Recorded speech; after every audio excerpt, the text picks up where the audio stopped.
মদিনায় যাওয়ার আগে কোবা পল্লী, যারা হজ উমরায় গিয়েছেন, মক্কা থেকে মাত্র 5 কিলোমিটার দূর একটা মসজিদ আছে, মসজিদে কোবা। প্রতিদিন শনিবার বিশ্বনবী মসজিদে নববী থেকে কোবা মসজিদে হেঁটে হেঁটে যে 2 রাকাত নামাজ পড়তেন।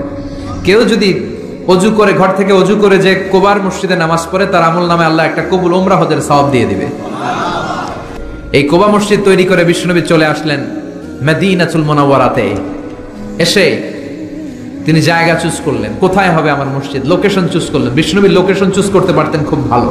খুঁজে খুঁজে এমন একটা জায়গা তিনি বাছাই করলেন, সেন্টার অফ দ্য সিটি, এটা শহরের একেবারে মাঝখানের জায়গা। বিশ্বনবী বললেন, এই জায়গা আমার লাগবে। সুবহানাল্লাহ কইবেন না?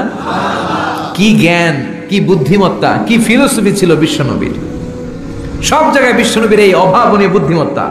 বিশ্বনবী যখন কোনো যুদ্ধে যেতেন, যুদ্ধ ডান দিকে, যুদ্ধ কোন দিকে, কিন্তু সেনাপতি নিয়ে বের হইতেন বাম দিকে, বের হইতেন বাম দিক দিয়ে, ঘুইরা টুইরা ওই দিকে যাইতেন।